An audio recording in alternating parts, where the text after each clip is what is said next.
I think it was a sample of about 800 men, I think, and the suggestion is that half of them are self-censoring in the workplace. Now, I think the reality is that the figure is much, much higher than that. The white men that I speak to in my life, they say they are very worried about just mild things, about even just challenging a woman or challenging an ethnic minority if they're doing something wrong and saying you should do it this way, for fear that they will be told that they are bullying or that they're harassing them.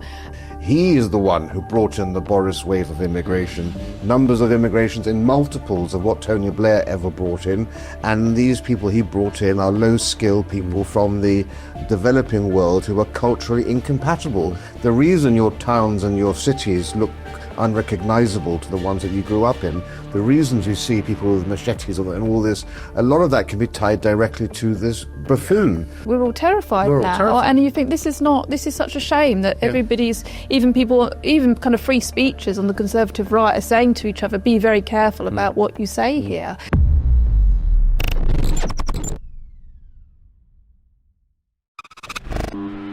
Hello and welcome to Newspeak, the New Cultural Forum's look at the weekly news. I'm Amy Gallagher, filling in for Peter Whittle, and I'm joined by our regular commentators, Rafe Haydel-Mancu, Senior Fellow of the New Cultural Forum and Royal Historian, and Philip Kisley, Senior Fellow of the New Cultural Forum and Cultural Historian. We are going to be talking about white men in the workplace, but before we do, Philip, we had our literary festival this weekend. It went down a storm, didn't it? We did. I mean, it was incredible. It really was one of those weekends. It was stunning. Friday evening with Matt Goodwin and Lionel Shriver, and then the whole of the Saturday with all of those speakers, including Dan Wootton, Andrew Doyle. It was just a fantastic a couple of days. It was something different for us as well. It was, yes, there were, it was about politics a lot of the time, but literature, culture, media, stand-up comedy, all of those things were front and central. And it just felt, well, it was ours. It's the first one. We're going to repeat it next year. I'm already looking forward to next year. It was that good. So I'm absolutely delighted with it.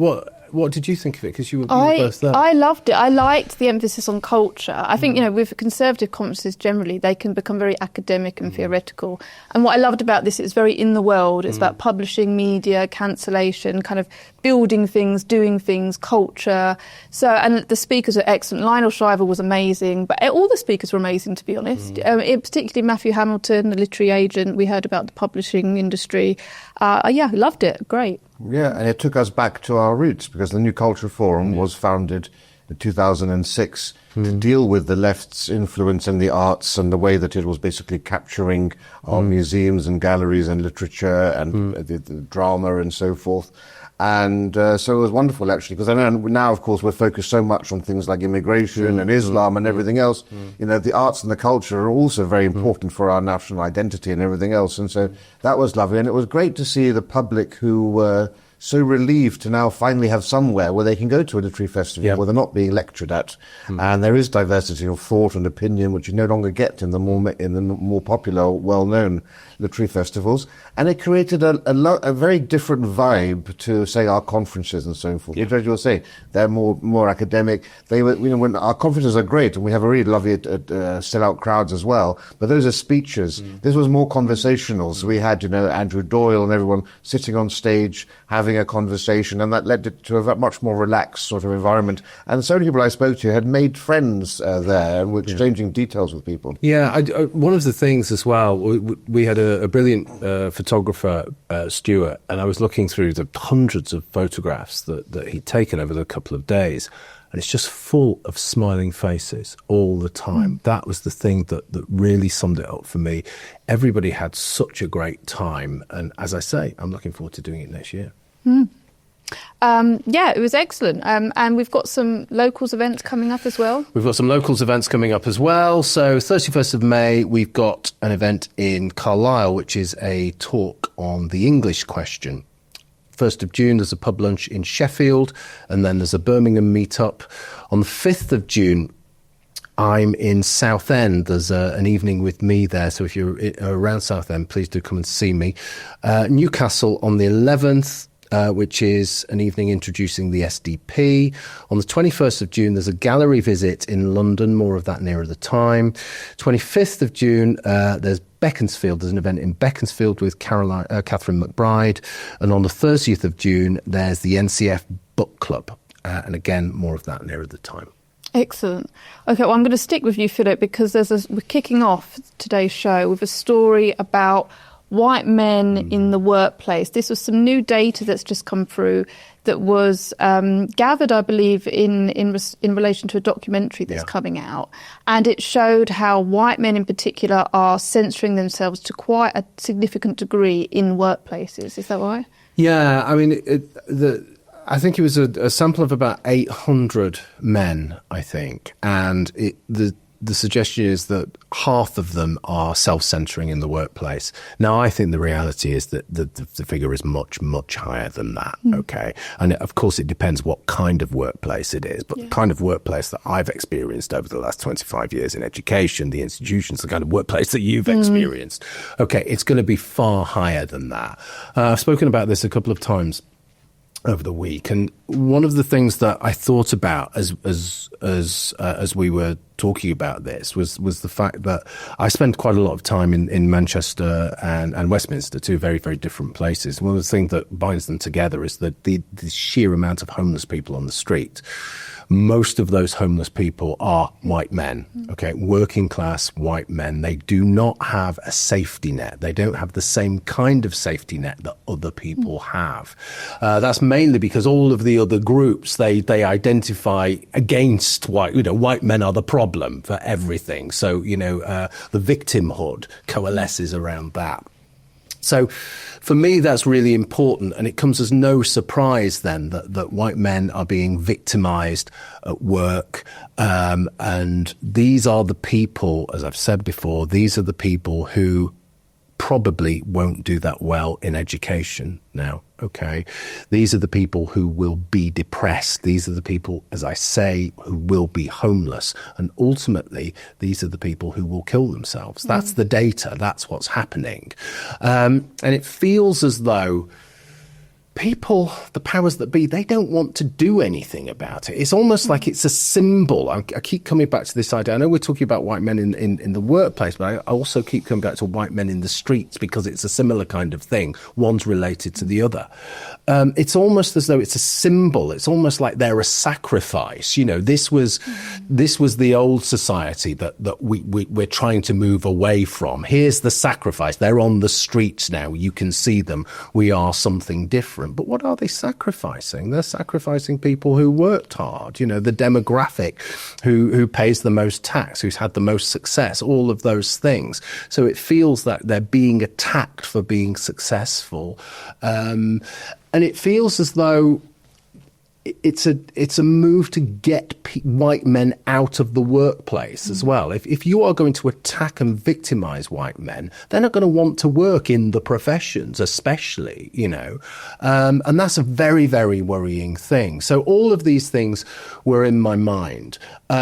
And we need to do something about it. We really need to push back. And I suppose the first and obvious way we can push back is by making a fuss about this and getting white men not to be frightened at work. Things are changing. There is kind of a conservative revolution, for want of a better expression, happening at the moment. Reform are riding massively high in the opinion polls. So things are changing, and people must grab the opportunity to speak out and push back. If you are being silenced at work, really do push back. I mean, I've had experiences at work where I've talked about this, where I was wearing a suit at work, and one of my colleagues said, a man in a suit, Now this person was literally dressed like a clown. She had blue hair.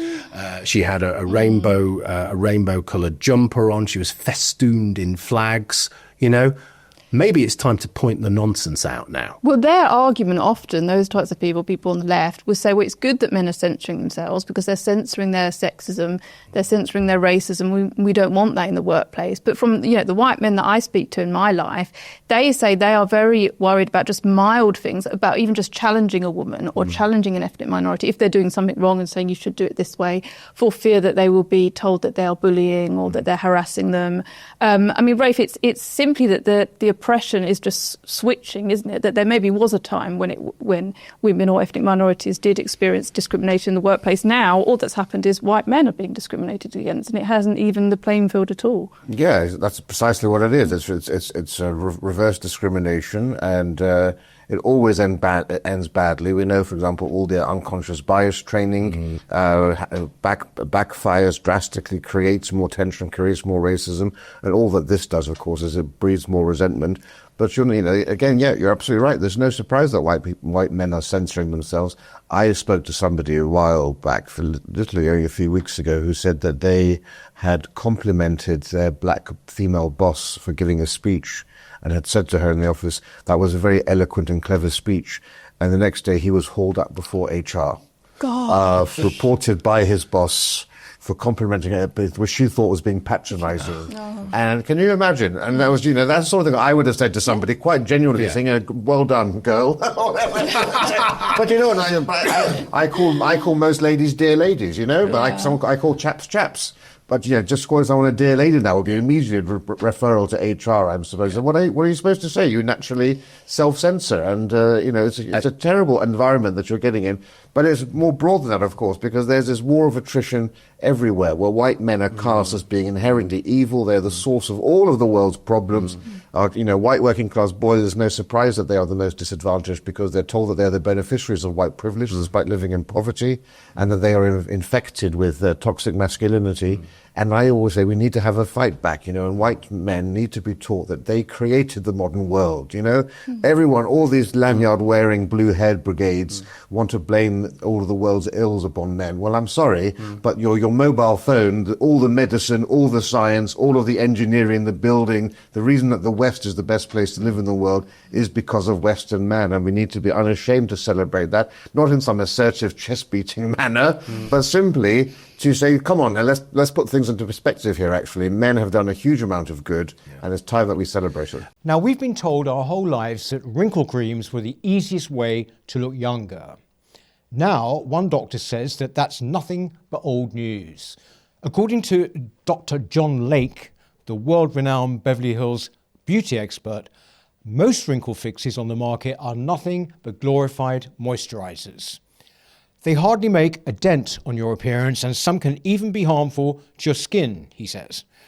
Recently, Dr. Lake has focused his attention away from mainstream cosmetic practices. Why? Well, so he can pursue a revolutionary anti-aging breakthrough, one that some experts say could empty the wallets of the cosmetic industry. It's almost like Photoshop for your face. You may even be mad after seeing how easy it is to visibly erase your wrinkles from view, Lake told reporters. His personal clients have dubbed his new do-it-yourself technique the, quote, age rewinder method, because it can take years or even decades off your appearance in under 2 minutes. In light of this amazing breakthrough, Dr. Lake has released a step-by-step video to the public, free and uninterrupted, where he outlines exactly how to use this simple solution from home. If this helps even one person look younger or feel more confident, I'll be thrilled knowing I helped, Dr. Lake commented.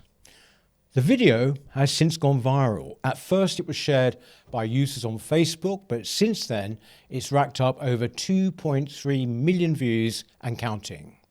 So far, the comments and feedback have been outstanding, with thousands of women reporting they look decades younger.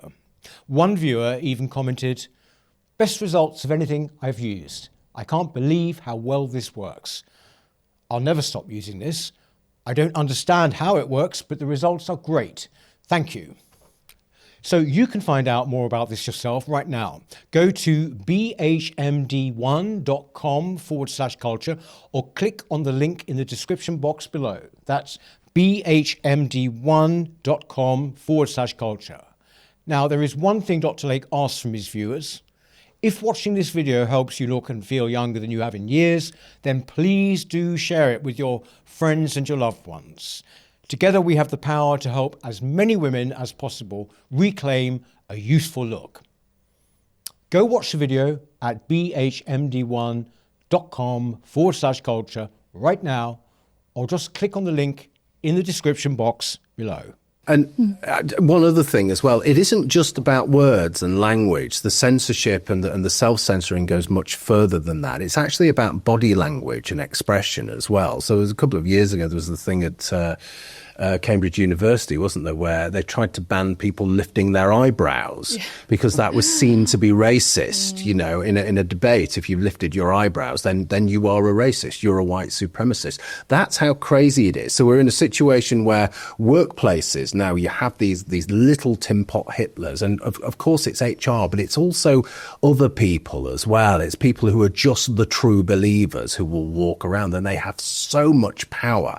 One, because many people agree with them, you know, but two, many people are frightened of them as well because they do wield so much power. This story, it made me think of our literary festival, actually, because it came up on for a few occasions. Lionel Shriver spoke about it and Matthew Hamilton spoke about it, how in publishing now, if you are a white man and you've written a book, it almost goes against you that you won't be chosen by publishing houses. And there was, I mean, they were half joking. They were talking about men using a nom de plume, giving themselves a female name so that they will get past the first hurdle of being looked at or being seen. That there is just this now just overt, you know, oppression in the direction of white men. And I do think about, like, I've got a teenage boy in my life, and I do think about him going forward, and it just feels really sad. It feels really like, I just feel the injustice so much. I really feel for young boys, especially young working class boys, because what they desperately need in their lives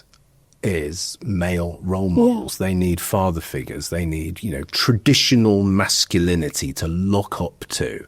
And that pushes back against all of the nonsense, all of the pornography, all of the stupidity on the internet. We desperately need traditional masculinity in our communities, in our homes. You know, let's stop presenting it as being poison, or at least let's push back against the people who do present it as being poison. Yeah, definitely. I mean, it's you know, it's particularly professions where masculine traits are positive. You know, there are professions where you need to be assertive, where you need to make decisions, where you need to be tough.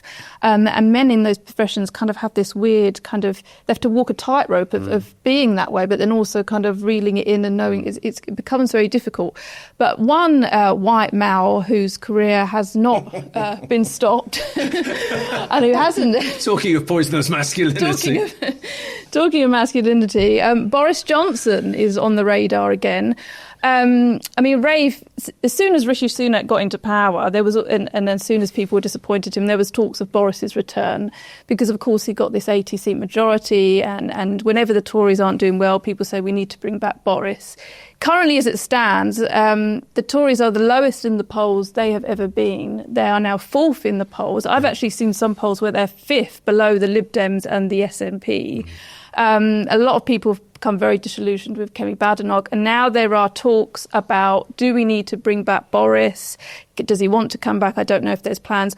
What do you think? Do you think Boris coming back to the Tories would improve the situation for them? Would it change anything? What do you think? Well, I'm just amazed that they can't see that he is the reason for their current plight, you know. And it's amazing, this cognitive dissonance that they have, and they still can't see the reality. Yes, Boris would love to come back. Remember his speech that I am Cincinnatus, you know. He'll put down his plough and come back to serve the country. Please, we've had enough service from you already. But the idea that the Tory party think he is potentially the solution to their crisis just goes to show you how little they understand the reason for their loss of the red wall and the sense of betrayal in this country. Because remember, he is the one who brought in the Boris wave of immigration, numbers of immigrations in multiples of what Tony Blair ever brought in.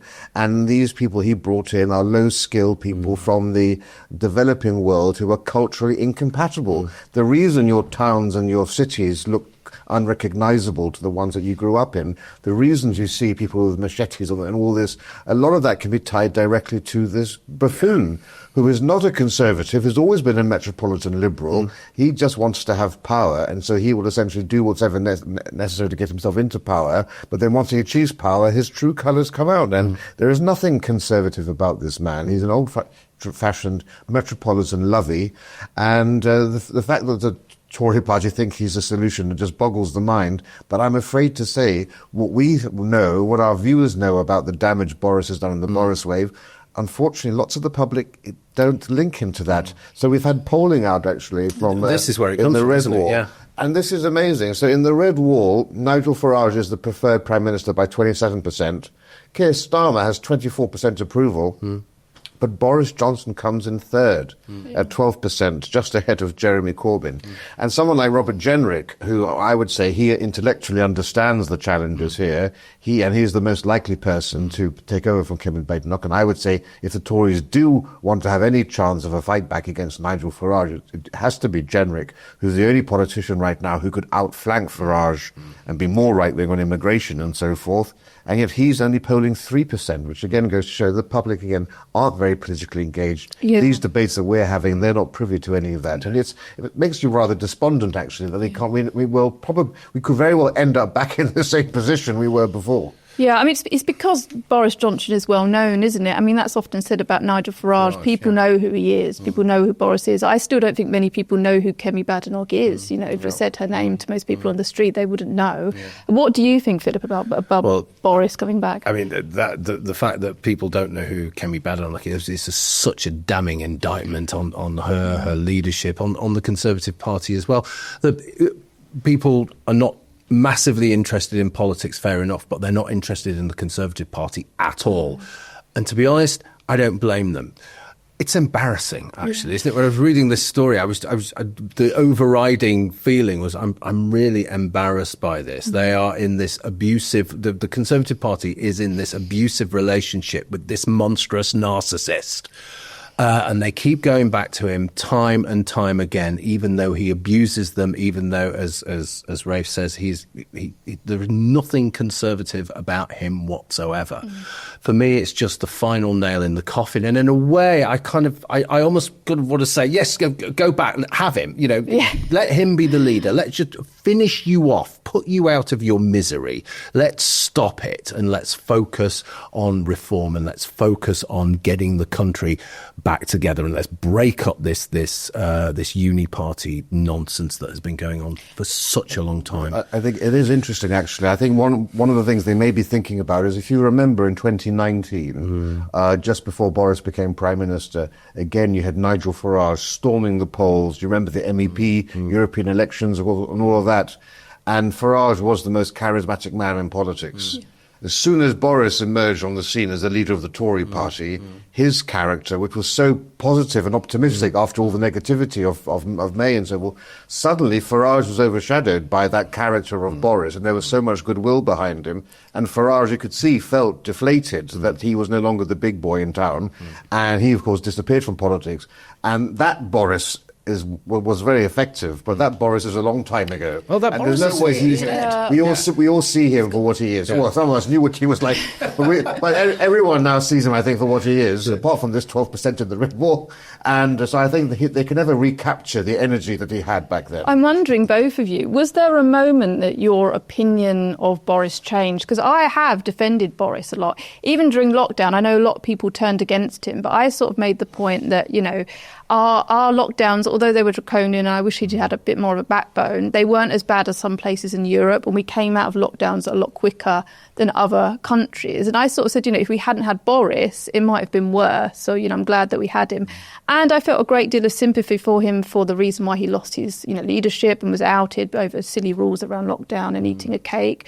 So I for a long time, I kind of backed him. But for me, the big thing is when the numbers came out about mass immigration, that we had the biggest numbers under Boris Boris's leadership than we had at any point. And now when I see him on TV doing his kind of usual routine of being kind of posh, kind of fool, I just feel like absolute traitor. I can't look at him. And for me, it was the immigration. But for either of you, was there a point when you... I think it's always been the immigration for me. Right. And so I feel exactly the same. But it was just you are not up to the job when we had this great big COVID crisis. Nobody knew how to respond to it. But it became very obvious very quickly that we carry on as normal. And he was just all over the place. He didn't know what the hell he was doing. And if we ever needed a leader then, if we needed clear vision, if ever we needed somebody to do something, it was then. And now we're still suffering for his complete ineptitude. Now, I'm not saying it was the easiest situation to be in, but he did everything so... After that first few weeks, everything was just done completely... Well, nobody knew what the hell was going on. And I think that was down to him. He was precisely the man not to be involved or not to be leading, and he just couldn't do it. It's a good point. What about you, Rafe? I was never on Team Boris. Right. Back when he was mayor of London, I remember I had friends working with him, and they said, "Oh, isn't he great and wonderful? This is all an act, you know."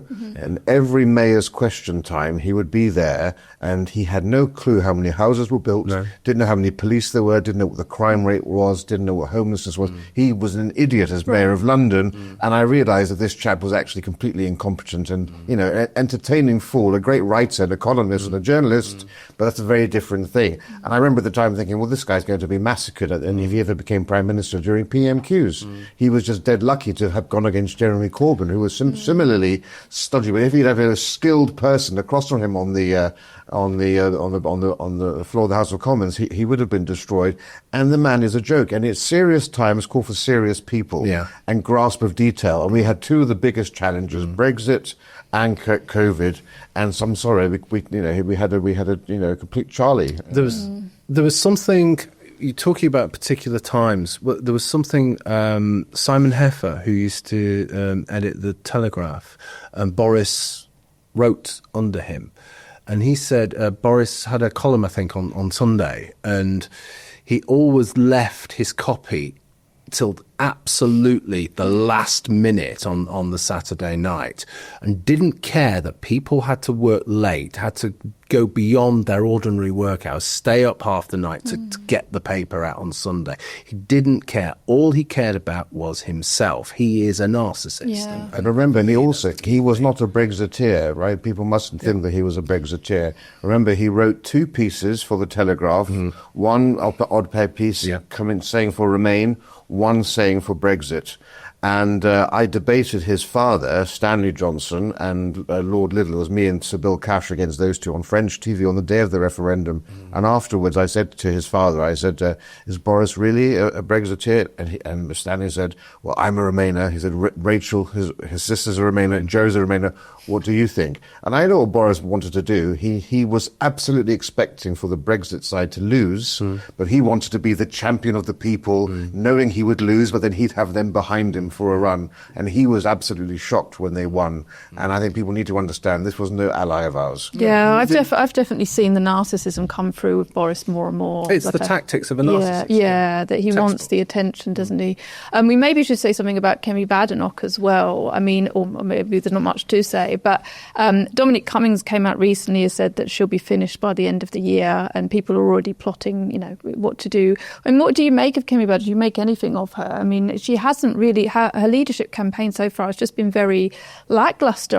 As I said, I don't think many people know her, and she doesn't seem to connect with the public. That's what I mean, I think she's quite good on culture wars. She's quite good in dealing with liberal media, but there's just nothing.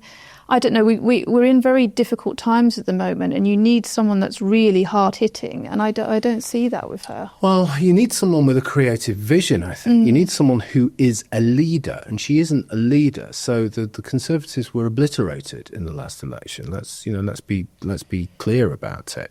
So what you need is somebody to pick up, to Phoenix-like, rise from the ashes and reconfigure. I don't want to use the word rebrand, but you know what I mean.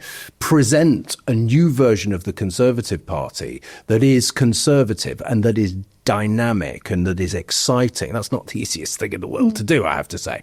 But that's what people wanted, and that's desperately what the leader needed to do. Now, they're not even looking to do that now. They're looking backwards to Boris, who doesn't work. They're looking towards a broken toy.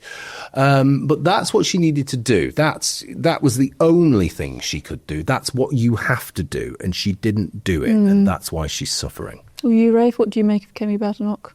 Well, I think she's just symptomatic of the poor quality we have in Parliament, because, of course, she wouldn't be there if there had been somebody that we're talking about, if there had been somebody who was so obviously a leader and a champion of the British people. And, of course, when you have the problem we've had in politics, of course, is that the Conservative Party central office, the candidates are selected for Parliament from a top. In the old days, you would get local constituencies putting forward their candidates. And so all you get are plaster cast of each other. Kemi Badenoch is supposed to be somebody who's very different to the mould, but I'm sorry, she's just shown herself to be just the same as all the rest, bland, uninspiring, unimaginative, and lacking courage. And come on, to be there this long now and not come up with any real policies on immigration, and sort of saying, we must be cautious and think about these things. All right, well, it's been a long enough now, all right, and you need, even Reform is now coming out with policies. Yeah, she's trying to do the kind of pragmatist, kind of almost technocrat kind of stick, but it's wearing thin now, isn't it? You can't keep doing that. You've got to say what you think and how you're going to do it and what you're going to do.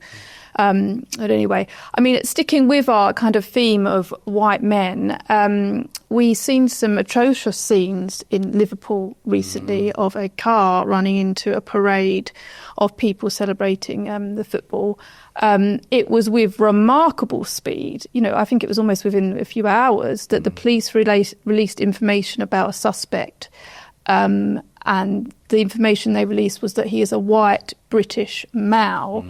And obviously a lot of people pointing out that, comparing it to Southport, when it took months for the information to kind of be drip-fed to us about the killer in that instance, that this came out very, very quickly. And a lot of people feeling, this is two-tier policing, and why. It felt to me, I guess one argument would be, to play devil's advocate, that maybe the police have learnt their lessons from Southport, and this time around they wanted to be transparent and get that information out there so that people didn't get confused and didn't turn on each other. But to me, the speed at which his race was named felt a bit grotesque, actually. It was almost like you're watching the thing still happening, still getting your head around it. And the most important information is that he's white. And you think, hang on, we're still getting our heads around what's happened. What do you make of that, either of you? Would you say it's two-tier policing, or was it just trying to manage a difficult situation? How politicised was that decision to release that information? It was purely political, but it was all of the above, everything that you just said.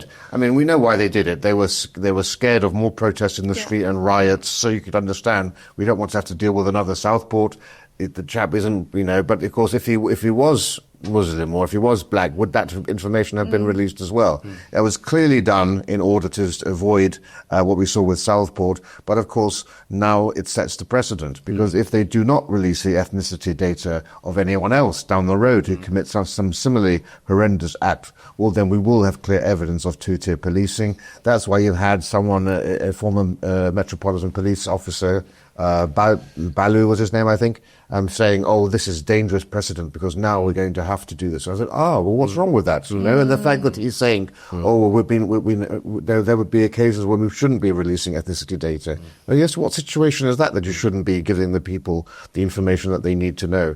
I think hats off to Mark Rowley of the Metropolitan Police for once, who actually went against the grain and said, no, we do need to have transparency, and because people have mobile phones now, things are out on Twitter, they know what's going on. Straight we away. Just don't provide that information. It just fuels this idea that the police are against us. Yeah, it was. You're talking about Twitter. You're talking about social media. Most people first encountered this on social media. I know I did, and there's a difference between the lunatic left and us, and the lunatic left were baying. They just desperately wanted this to be a middle-aged white reform voter. Okay, that's precisely what they wanted, and that's what they were saying. Now it turns out this guy was, I think, on drugs or allegedly.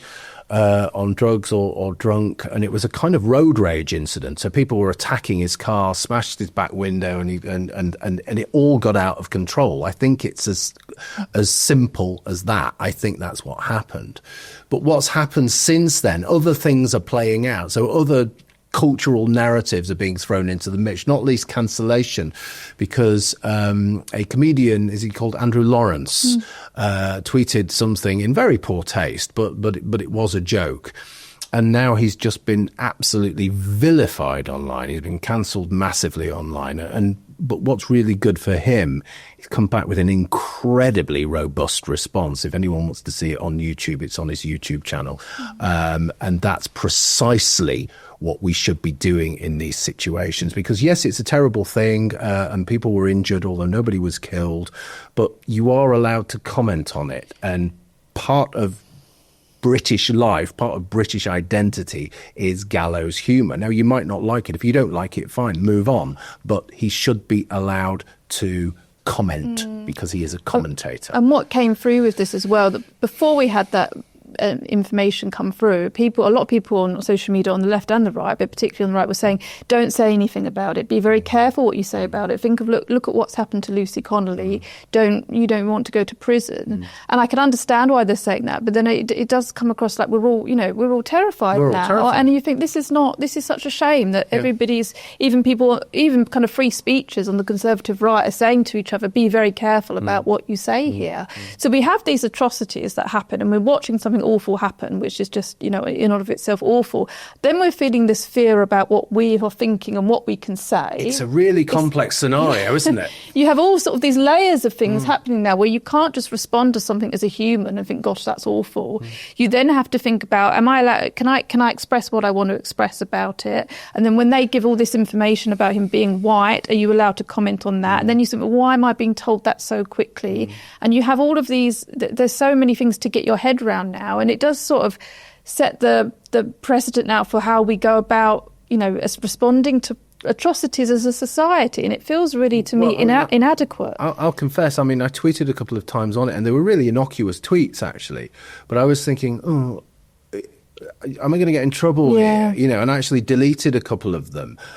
They were innocuous. I wouldn't have got in trouble, but it's just that feeling of, I don't want to die on that hill. You know what I mean? But this is what they want. And this is what they want. They want to cower us into submission. Yeah. And the fact that if we as commentators are thinking twice about posting, think about the average person who has a boss and a job to think about as well, or has their family and has seen what happened to Lucy Connolly and Lynch and everybody else. And, the police and the government fully understand, I think, that, the reason that they've said that this was a white person is because they do believe that Britain is now a tinderbox waiting to go off.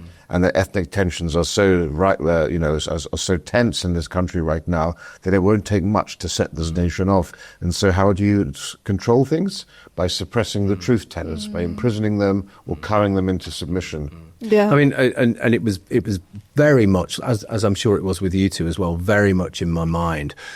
So I came back and tweeted again, and I thought, I'm not doing this. It was the first time really that I've been through that process of, what's happening here? What's happening here? No, I've actually got to do it. And I suppose I'm happy to acknowledge that and admit that. And so people should tell the truth and say what you think.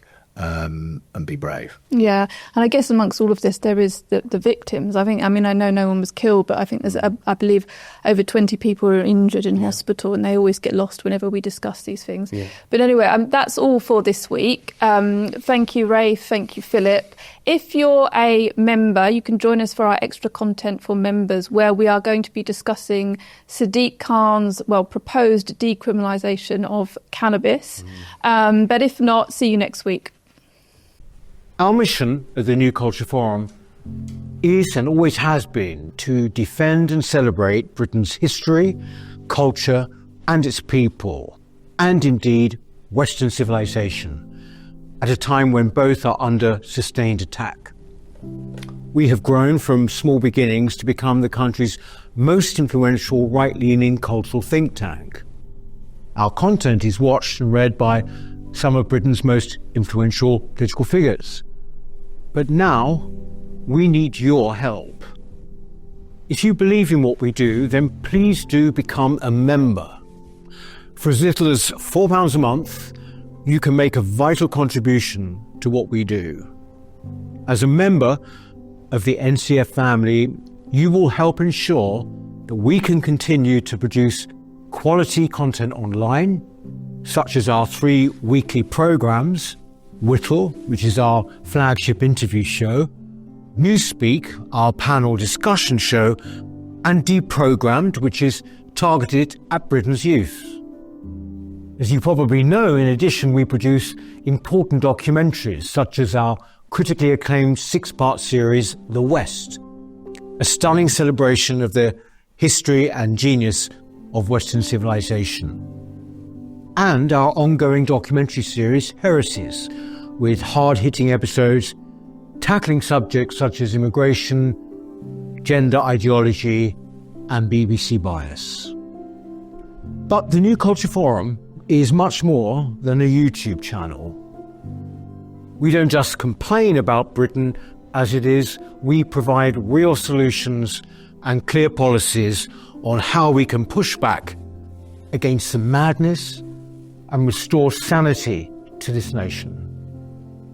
Our presenters are now highly sought after and have become familiar faces across the media.